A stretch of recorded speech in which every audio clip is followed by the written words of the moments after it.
ప్రేరణ కుటుంబాన్ని ఈ ఘన ఎంత దారుణంగా ఇబ్బంది పెడుతూ ఉన్నాడు అంటే, ఆడవాళ్ళు అని కూడా చూడకుండా వాళ్ళని అన్ని రకాలుగా టార్చర్ చేస్తూ ఉంటాడు. ఒక రకంగా అవమానాలతో, మాటలతో మానసికంగా హింసించేసి చంపేస్తూ ఉన్నాడని చెప్పొచ్చు.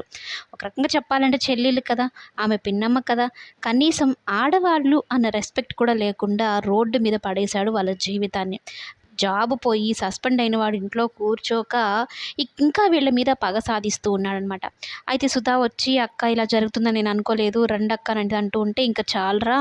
మా వల్ల నీకింకా ఇబ్బంది అవసరం లేదు" అని చెప్పని సుధా మాటను కూడా కాదని వెళ్ళిపోతారు. అయితే ఎక్కడ చూసినా ఇల్లు దొరకదు. ఆ ఘన అంతగా చేసేసాడనమాట. ప్రతి ఒక్క బ్రోకర్‌తోను మాట్లాడి, "నేను పోలీస్‌ని, వాళ్ళకి గనక ఇల్లు ఇప్పిస్తే ఏం చేస్తానో నాకే తెలీదన్నట్టు" చెప్పి బెదిరించుంటాడు. ఏ ఒక్కరు ఇవ్వరనమాట. అయితే ఇక ఈ ఇందిర కళ్ళు తిరిగి పడిపోతుంది. అప్పుడు ఇంక నీళ్ళు గూడా దొరకని పరిస్థితనమాట. అప్పుడే కొబ్బరి నీళ్ళు ఆర్డర్ పెడుతుంది. ఈ సిద్ధార్థ్ ఏంటి అంటే ఇప్పుడు బైక్ ఇది కాకుండా హ్యాపిడో కాకుండా ఇప్పుడు ఆర్డర్స్ కూడా డెలివరీ చేస్తున్నాడనమాట. కొబ్బరి నీళ్ళు పెట్టడు గానీ ఇక సిద్ధార్థ్ తీసుకొచ్చి ఇస్తాడు. ఈమె అందరి మీద ఎగరదు గానీ ఆ ఘన మీద ఎగిరి కోపం చూపిచ్చొచ్చు కదా!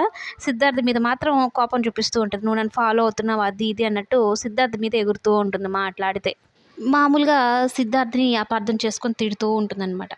తిను ఎవరికైనా హెల్ప్ చేసే గుణమే కానీ, ఎవరిని ఇబ్బంది పెట్టే రకమైతే కాదు సిద్ధార్థ్. అయితే ఇంక సిద్ధార్థ్ ఎళ్ళిపోయిన తర్వాత ఇంకొక బ్రోకర్ వస్తాడు. "ఇల్లు మీకు నేను చూపిస్తాను. కానీ మీ గురించి ఇప్పుడు సోషల్ మీడియా మొత్తం రచ్చ అయితా ఉంది. ప్రతి ఒక్క గ్రూప్‌లోను మీ గురించే మాట్లాడుకుంటూ ఉన్నారు. మీకెవరు ఇల్లు కూడా ఇవ్వరు. కానీ ఆడవాళ్ళు నేనొక హెల్ప్ చేస్తానన్నట్టు" ఇక స్వామి కార్యం సుకార్యం అన్నట్టుగా ఇక ఆయన రూ. 4,000 కమిషన్ తీసుకొని మీకు ఒక ఇల్లు చూపిస్తానని ఒక మెంటలోడు ఇల్లయితే చూపిస్తాడనమాట. ఈయనేందంటే మంచోడే, అతి మంచోడు.